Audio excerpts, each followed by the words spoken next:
നമസ്കാരം. തെക്ക് വടക്കിലേക്ക് വീണ്ടും ഞങ്ങൾ വി കെ ചെറിയാൻ, ദാമോദർ പ്രസാദ് നാട്ടിൽ നിന്നും ഞങ്ങൾ ഇന്ന് ചർച്ച ചെയ്യുന്നത് കേരളത്തിലെ തെരഞ്ഞെടുപ്പ് വിഷയങ്ങളെ പറ്റിയാണ്.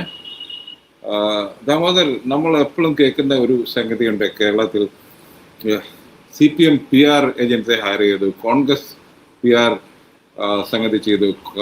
കൊണകേലു എൻ്റെ സുഹൃത്തും കൂടിയാണ്, അദ്ദേഹമാണ് മെയിൻ PR എന്നൊക്കെ പറഞ്ഞ് ഒരു ഇടയ്ക്കൊരു ഒരു ആരോ പറഞ്ഞ പോലെ ഉത്തരം മുട്ടുമ്പോൾ കൊഞ്ഞനം കുത്തുന്നു എന്നുള്ള മട്ടിലുള്ള ചില ആരോപണങ്ങൾ രണ്ടു കൂട്ടരും, അതായത് കോൺഗ്രസും CPM ഉന്നയിക്കാറുണ്ട്. എന്താണ് ഇവിടെ നടക്കുന്നത്? ഞാൻ മനസ്സിലാക്കിയിടത്തോളം BJPയുടെ ഇലക്ട്രൽ സർക്കസും സക്സസിനും കാരണം ഇന്ത്യയിൽ അവർ ഉണ്ടാക്കിയെടുത്തൊരു ഇലക്ഷൻ മെഷീനറിയാണ്. അതിനെയാണ് എനിക്ക് തോന്നുന്നത് CPM കോൺഗ്രസും, കേരളത്തിലെ കോൺഗ്രസ് പ്രത്യേകിച്ച് മാറി മാറി PR നെറ്റ്വർക്ക്, PR എന്ന് പറയുന്നത്. അവർക്ക് എനിക്ക് തോന്നുന്നു മനസ്സിലാകാത്ത ഒരു സംഗതിയുണ്ട്. ഇന്ത്യയിലെ ഇലക്ഷൻ മെഷീനറി 2014 പ്രശാന്ത് കിഷോറിനെ ഉപയോഗിച്ച് BJP ഉണ്ടാക്കിയ വിജയം കൊണ്ട് അത് മിക്ക സംസ്ഥാനങ്ങളിലും, പ്രത്യേകിച്ച് BJP ഭരിക്കുന്ന സംസ്ഥാനങ്ങളിലും, പിന്നെ ഇപ്പോൾ DMK ഭരിക്കുന്ന തമിഴ്നാടും TMC ഭരിക്കുന്ന വെസ്റ്റ് ബംഗാളും ഉൾപ്പെടെ എല്ലായിടത്തും പ്രശാന്ത് കിഷോറിൻ്റെ സ്റ്റൈൽ ഓഫ് ക്യാമ്പയിൻ, അതിനെ PR എന്ന് വിളിക്കാം, പക്ഷേ ഇലക്ഷൻ മാനേജ്മെന്റ് എന്ന് വിളിക്കാം, പല പേരുകളിൽ പലരും വിളിക്കുന്നുണ്ട്. കേരളത്തിൽ പക്ഷേ ഇലക്ഷൻ മാനേജ്മെന്റ് എന്നുള്ള ഒരു സംവാദമേ പൊതുമണ്ഡലത്തിൽ ഉണ്ടായിട്ടില്ല. അതിന് പകരം PR എന്ന് പറയുന്നു. എന്താണ് ഇത് കാണിക്കുന്നത്? അതായത് ഇന്ത്യയിലെ ഇലക്ഷൻ ക്യാമ്പയിൻ മാനേജ്മെന്റ് ഒരു മാനേജ്മെന്റ് ഡിലൈറ്റായിട്ട് മാറിയിട്ടുണ്ട്. അതിൽ കോടികൾ, ഞാൻ മനസ്സിലാക്കിയത് കഴിഞ്ഞ തമിഴ്നാട് ഇലക്ഷന് ഐപാക്കിൻ്റെ കോൺട്രാക്ട് 500 കോടിയുടെ കോൺട്രാക്റ്റ് ആയിരുന്നു.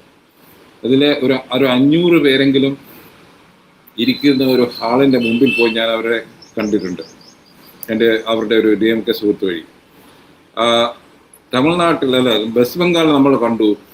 ഐപാക്കിൻ്റെ അവിടുത്തെ ലോക്കൽ ചീഫായ ജെയിനെ ED റെയ്ഡ് ചെയ്തപ്പോൾ മമതാ ബാനർജി നേരിട്ട് പോയി ആ ലാപ്ടോപ്പ് എടുത്തുകൊണ്ട് വന്നു. കാരണം വെച്ചാൽ ആ ലാപ്ടോപ്പിലും അവിടെയാണ് സ്ട്രാറ്റജിയുടെ ഓരോ കോൺസ്റ്റിറ്റ്യുവൻസി വൈസ് ആയിട്ടുള്ള പ്രത്യേകതകളും അവിടെ ഉപയോഗിക്കേണ്ട സ്ട്രാറ്റജികളും ഒക്കെ അവിടെ പ്ലാൻ ചെയ്ത് വെച്ചിട്ടുണ്ട്. അതാണ് അവർ പോയി എടുത്തത്. അപ്പം ഇങ്ങനെയുള്ളൊരു സിറ്റുവേഷനിൽ കേരളത്തിൽ നമ്മൾ അഭ്യർത്ഥിതരാണ്.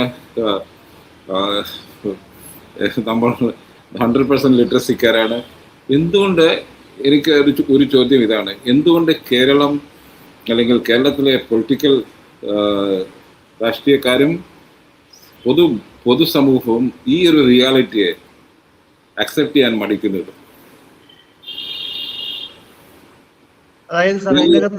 ഞാൻ ഒന്നുകൂടെ പറഞ്ഞോട്ടെ, ഞാൻ ഈ റിയാലിറ്റി എന്ന് പറഞ്ഞത് മോഡേൺ ഇലക്ഷൻ മാനേജ്മെന്റ്, അത് ഇന്ത്യയിൽ BJPയും DMK TMC പോലുള്ള പാർട്ടികളും മാനേജ് ചെയ്യാൻ തുടങ്ങിയിരിക്കുന്നു.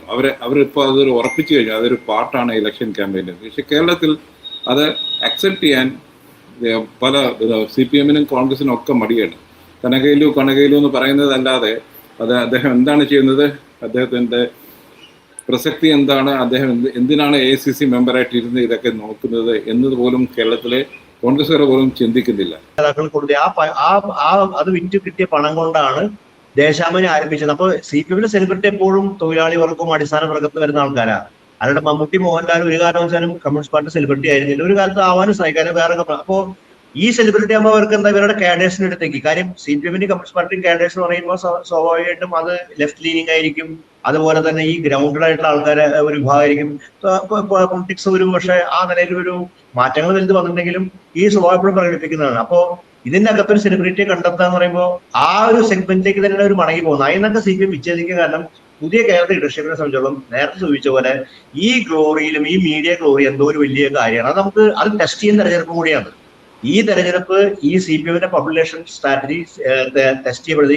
ഈ ഒരു പക്ഷേ ഈ CPM-ന് ഈ ഇതിന്റെ അകത്ത് ഒരു വിജയം നേടാൻ സാധിച്ചാൽ CPM-യുടെ പബ്ലിക്കേഷൻ സ്ട്രാറ്റജി വിജയമാണ് കാണാം. നമുക്ക് തൊട്ടും ഒരു കാര്യം കൂടി നോക്കാം. അതായത് കേരളത്തിൽ ഈ മാധ്യമങ്ങള് വലിയ ദൃശ്യമാധ്യമങ്ങള് വ്യാപകമായ സമയത്താണ് CPM കൈരളി ചാനൽ തുടങ്ങുന്നത്.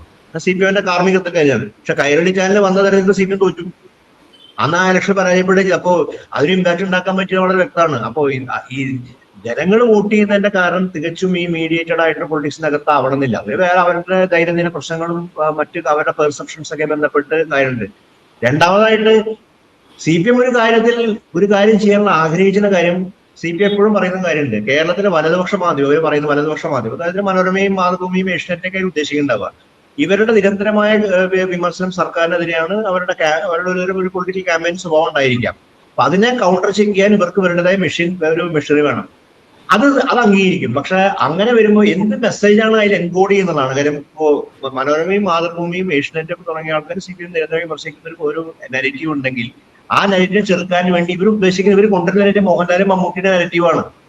അതല്ലല്ലോ CPMന്റെ communist party negative. Communist party സാറിന് നേരത്തെ സൂചിച്ച പോലെ ദാരിദ്ര്യ നിർമ്മാർജ്ജനം, ക്ഷേമം തുടങ്ങി അതിന്റെ ബഹുജന സ്വഭാവമാണ്. അതിലേക്കല്ല പോകണം. അപ്പൊ എപ്പോഴും അതിലേക്ക് പോകുമ്പോൾ ഇവരെ സംബന്ധിച്ചിടത്തോളം ഇവരുടെ നെഗറ്റീവ് പരാജയപ്പെടുന്ന സ്ഥലം അപ്പുറത്ത് അതിനെക്കാളും സ്ട്രോങ് നെഗറ്റീവ് ആണുള്ളത്. അവര് വർക്ക് ചെയ്യുന്ന അതേ സ്കീമിന്റെ അകത്താണ് CPM വർക്ക് ചെയ്യണമെങ്കിൽ അത് സ്വാഭാവികമായിട്ട് പറയണം.